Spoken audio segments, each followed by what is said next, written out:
मंडळी, महाराष्ट्रात ऐतिहासिक, धार्मिक, पारंपरिक संस्कृती आणि पर्यटनाच्या दृष्टीनं महत्त्वाचं असलेलं शहर म्हणजे आपलं कोल्हापूर. पण त्याच कोल्हापूर शहराला आज एक ना अनेक समस्यांनी ग्रासलंय. पण त्या सगळ्या समस्या एका बाजूला आणि कचऱ्याची समस्या एका बाजूला, अशी सध्या परिस्थिती आहे. या कचऱ्याच्या समस्येनं कोल्हापूर शहराला अक्षरशः वेढलंय असं म्हटलं तर वावगं ठरणार नाही. कोल्हापूर शहरातील कचरा उचलण्याचा प्रश्न जितका मोठा आहे ना, तितकाच मोठा प्रश्न सध्या कचरा प्रक्रिया प्रकल्पाचाही आहे. पाहूयात त्या संदर्भातला एक विशेष रिपोर्ट. कोल्हापूरच्या ऐवजी कचरापूर म्हणून जर केलं तर ते उचित होईल. वाऱ्यानं आणि वाहतुकीमुळे तो कचरा परत विस्कटला जातोय. अनेक झाडू कामगार हे कोल्हापूर महापालिकेच्या विविध अधिकाऱ्यांच्या घरात कामाला आहेत आणि बरेच कामगार मुकादमून झालेले आहेत. कोल्हापूरकरांचा हा संताप होतोय, त्याला कारण आहेत हे कचऱ्याचे ढीग. आणि शहरातील हेच कचऱ्याचे ढीग पाहून सगळ्यात पहिला प्रश्न उभा राहतो तो महापालिकेच्या कारभाराबद्दल.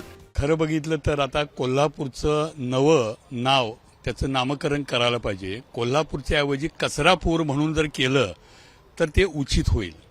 कारण आज जर बघितलं तर संपूर्ण कोल्हापूर असं किती मोठं आहे हो, 4 किलोमीटरचा परिघ आहे.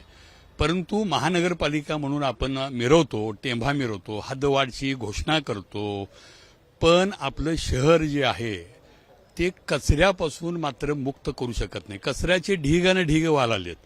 मग त्याला आता प्रत्येकजण म्हणणार की आता आम्ही काय नगरसेवक नाही आहे. पण नगरसेवक जरी नसला तर होणार आहात ना, तुमची जबाबदारी आहे. माझी नगरसेवक या नात्यानं प्रशासनावर अंकुश ठेवणारी कोण यंत्रणा नाही आहे. परंतु जागोजागी जे कचऱ्याचे ढीग वालाले आहेत त्यामुळं मृत्यूचं तांडव होईल का काय अशी परिस्थिती निर्माण झालेली आहे. शहरात घंटागाडीच्या माध्यमातून दारोदार जात कचऱ्याचं संकलन केलं होतं.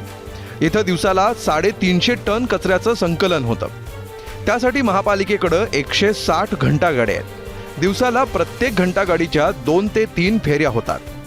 घंटागाड्यांसोबतच कचरा उचलण्यासाठी 18 ट्रॅक्टर्सही आहेत. त्यांच्याही दिवसाला प्रत्येकी 2 ते 3 फेऱ्या होतात. शिवाय 5 डंपर्सच्या माध्यमातूनही कचरा संकलन होतं.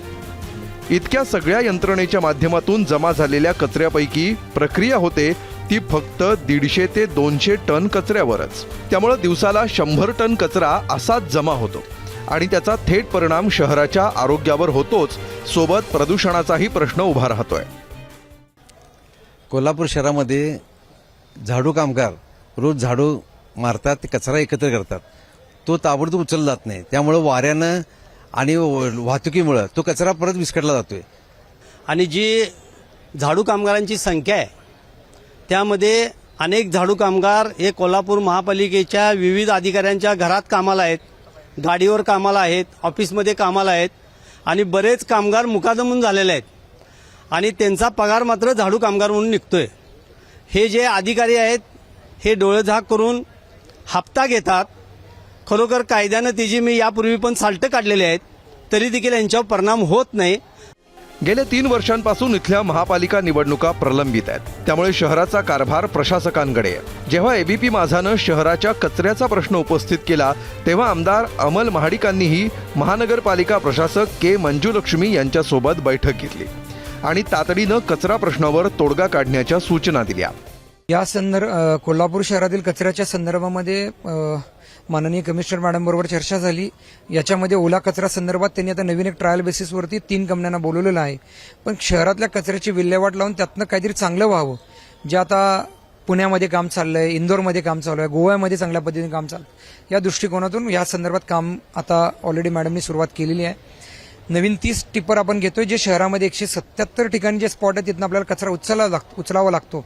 अशा ठिकाणी रोजच्या संदर्भामध्ये त्याचा आढावा घेणं, तिथे लोक काम करतात का बघणं आणि तिथनं स्वच्छता होणं ही भूमिका आहे.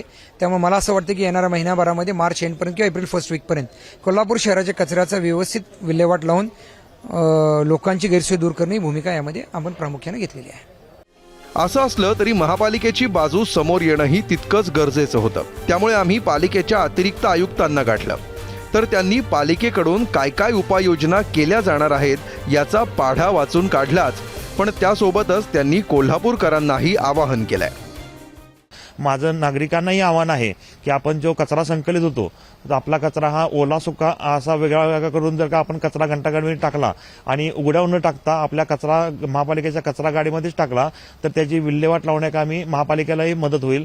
आणि कृपया नागरिकांनी आपला जो कचरा आहे तो टिप्पर गाड्यातच टाकावा, प्लॅस्टिकचा वापर करू नये आणि ज्या काही आवश्यक असल्यास रियुजेबल प्लॅस्टिक आहे त्याचाच वापर करावा आणि उघड्यावर कचरा न टाकता किंवा प्लॅस्टिक वापर न करता सहकार्य केल्यास कचऱ्याची चांगल्या पद्धतीने विल्हेवाट लावण्यास मदत होणार आहे.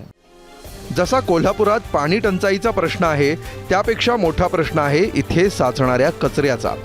त्यामुळे आता पालिकेच्या निवडणुकांमध्ये जसं इथला पाणी प्रश्न तापण्याची शक्यता आहे तशीच शक्यता आहे इथला कचरा प्रश्नही पेटण्याची. कोल्हापूर शहरात ठिकठिकाणी ज्या पद्धतीने कचऱ्याची ढीग दिसतात, ज्या पद्धतीने कचऱ्याची समस्या दिसते तशीच समस्या या ठिकाणी देखील पाहायला मिळते. कारण कोल्हापूर शहरातून जवळपास 350 टन कचरा आहे तो दररोज गोळा होतो. मात्र त्यापैकी काही टन कचऱ्यावरच या ठिकाणी प्रक्रिया होते. त्यामुळं या ठिकाणी 100% कचऱ्यावरती प्रक्रिया करणं हे खूप गरजेचं बनलेलं आहे. विजय केसरकर, एबीपी माझा, कोल्हापूर. एबीपी माझा, उघडा डोळे बघा नीट.